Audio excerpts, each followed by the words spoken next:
মেদিনীপুর শহরে বিজেপির পরিবর্তন যাত্রা এবং তাকে কেন্দ্র করে তৃণমূলের শুদ্ধিকরণ কর্মসূচিতে শনিবার সরগরম হয়ে উঠল রাজনৈতিক পরিবেশ। খড়গপুর থেকে শুরু হওয়া বিজেপির এই যাত্রা দুপুরে মেদিনীপুর শহরে পৌঁছলে গান্ধী মূর্তির পাদদেশে এক পথসভার আয়োজন করা হয়।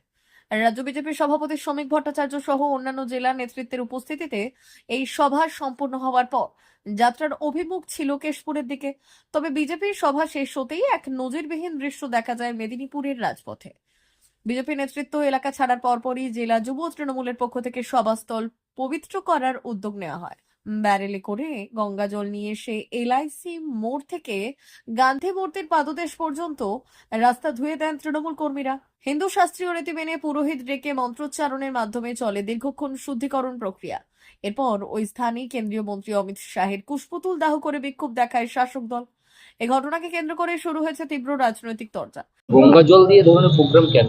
এটা তো পরিষ্কার, আপনারা সবাই জানেন যে মেদিনীপুরের মাটি বিপ্লবীদের মাটি, মেদিনীপুরের মাটি ঐতিহাসিক মাটি।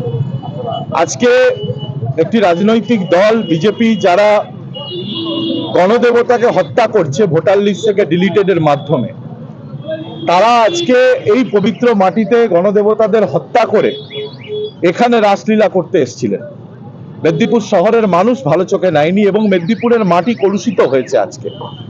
তার জন্যই মেদিনীপুর শহরকে পুনরায় পরিষ্কার করার লক্ষ্যে মেদিনীপুর শহর তৃণমূল যুব কংগ্রেসের পক্ষ থেকে তারা যে রাস্তা দিয়ে আজকে বিশ্বযাত্রা নিয়ে গেছেন, সেই রাস্তায় আমরা গঙ্গা জল ছিটিয়ে শুদ্ধিকরণ প্রক্রিয়া করেছি এবং সর্বশেষ ভারতবর্ষের যে স্বরাষ্ট্রমন্ত্রী মোহাম্মদ বিন তুগলক, যিনি নির্বাচন কমিশনকে কাজে লাগিয়ে প্রায় 1,25,00,000 বৈধ ভোটার পশ্চিমবাংলার যারা দীর্ঘদিন ধরে ভোট দিয়ে আসছে, তাদেরকে লজিক্যাল ডিসক্রিপেন্সির নামে যে বাদ দেওয়ার চক্রান্ত করছে, যার প্রতিবাদ বাংলার মুখ্যমন্ত্রী মমতা বন্দ্যোপাধ্যায় করছেন, দলের সাধারণ সম্পাদক অভিষেক বন্দ্যোপাধ্যায় করছেন, তার সাথে সাথে দলের সর্বস্তরের নেতৃত্বরা একযোগে আমরা এর প্রতিবাদ করছি, যাতে পশ্চিমবাংলা থেকে কোনো বৈধ ভোটারের নাম নির্বাচন কমিশন বিজেপির অঙ্গুলি হেলনে বাদ দিতে পারে। সেই জন্য কি শুদ্ধিকরণ?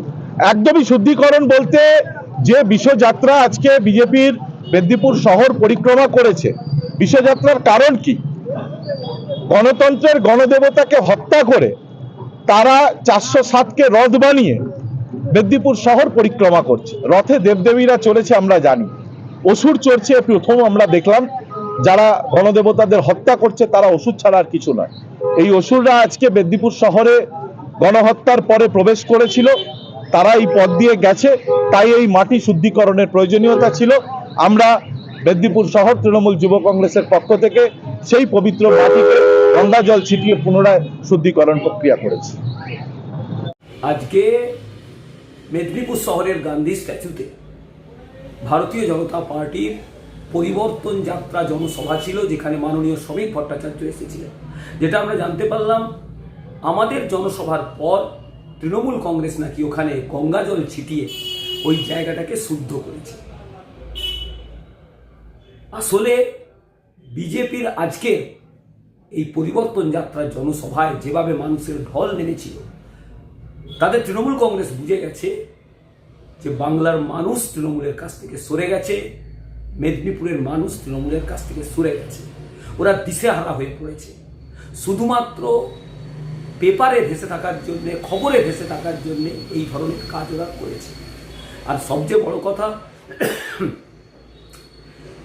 এই তৃণমূল কংগ্রেস এতটাই নিকৃষ্ট আর নোংরা রাজনৈতিক দল যে যে গঙ্গা জল ওরা ছিটিয়েছে, সেই পবিত্র মা গঙ্গা, পবিত্র গঙ্গা জল আজকে এই চোর নিকৃষ্ট তৃণমূল কর্মীদের স্পর্শে অপবিত্র হয়েছে। কারণ এদের গায়ে আরজি করের অভয়ার নির্মম হত্যার রক্ত লেগে আছে। এরা পাপী। এদের গায়ে কসবা আইন কলেজের ধর্ষিতা ছাত্রীর অভিশাপ লেগে আছে, কারণ এরা খুনি। এদের গায়ে 26,000 চাকরি চুরি করে যে সমস্ত শিক্ষক শিক্ষিকাদের এরা ভবিষ্যৎ নষ্ট করেছে, তাদের অভিশাপ লেগে আছে এদের গায়ে। এরা চোর, এরা দুর্নীতিপরায়ণ, এরা ধর্ষক। এদেরকে মানুষ ছুঁড়ে ফেলে দিয়েছে। এই 2026-এর নির্বাচনে এদেরকে কবরে পাঠাবে বাংলার মানুষ। আজকে এরা এতটাই ভীত সন্ত্রস্ত হয়ে পড়েছে মেদিনীপুরের সভা দেখে, মাননীয় শ্রমিক ভট্টাচার্যের সভা দেখে, তাই সেই জায়গা থেকে আতঙ্কিত হয়ে মানুষের নজর ঘোরানোর জন্য ওরা গঙ্গা জল ছিটিয়েছে। আসলে ওরা মা গঙ্গাকে এবং গঙ্গা জলকে অপবিত্র করেছে, কারণ এরা নোংরা, নীচ, ধর্ষক, পৃথিবীর নিকৃষ্ট মানের প্রাণী হচ্ছে এই তৃণমূল কংগ্রেস। অমর অটোমোবাইল এখন আপনার প্রিয় শহর দাঁতনে। ইয়ামাহা কোম্পানির সমস্ত ধরনের মোটরবাইক নিতে আজই চলে আসুন অমর অটোমোবাইলে। আমাদের ঠিকানা দাঁতন কালীচর্দি হাট, দাঁতন হাসপাতালের কাছে। আমাদের এখানে পাবেন ইয়ামাহা কোম্পানির সমস্ত রকমের মোটর বাইক। প্রতিটি মোটর বাইক কেনাকাটার উপর থাকছে বিশেষ ছাড়। আমাদের ওপর একটি শাখা রয়েছে খাকুরদা ধনেশ্বরপুরে। মোটর বাইক কিনতে আজই চলে আসুন অমর অটোমোবাইলে। যোগাযোগ 9547232150 অথবা 6296512188।